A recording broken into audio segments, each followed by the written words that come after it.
ഏകദേശം 3 അങ്ങോട്ടും 3 ഇങ്ങോട്ടും 6-7 വണ്ടിയെങ്കിലും പോയിട്ടുണ്ടാവും. എല്ലാവർക്കും സിഗ്നലുണ്ട്, നമ്മുടെ റോറയ്ക്ക് മാത്രം സിഗ്നലില്ല. നമ്മളെന്നും ആർക്കും വേണ്ടെന്ന് തോന്നുന്നു. നമ്മുടെ യാത്ര ഇവിടെ നിന്ന് വീണ്ടും തുടങ്ങിയാണ്. സമയം ഏകദേശം 6 മണിയോളമായി. എന്നൊന്ന് ബോറടിച്ച് വെറുതെ ഇരിക്കുക, കിടക്കുക, മൊബൈലിൽ കളിക്കുക, ഇതൊക്കെ തന്നെയാണ് നമ്മുടെ പരിപാടി.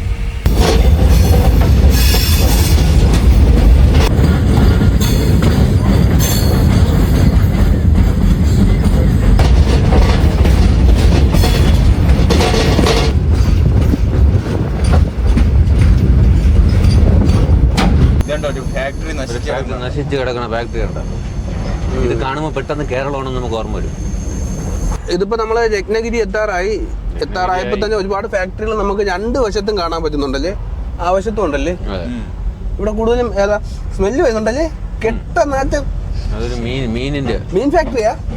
എന്നുവെച്ചാൽ കരിവാട് അതടക്കമുള്ളതാ? ഇതാണ്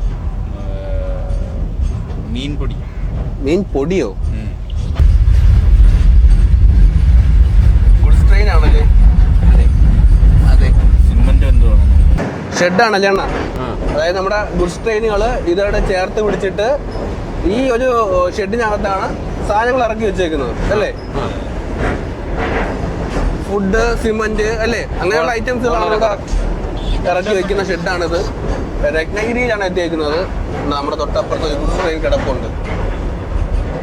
അതിനകത്ത് എന്തായിരിക്കും അറിയാൻ പറ്റുമോ? ഇതിനകത്ത് നമ്മളിപ്പോ കാണുന്ന സിമന്റോ അരിയോ അങ്ങനെ എന്തെങ്കിലുമൊക്കെ ആയിരിക്കും.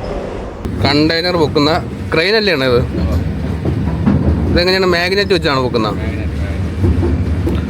ഇവിടെ കണ്ടെയ്നർ കൊണ്ടുപോകാൻ ലോറികളുമുണ്ട്.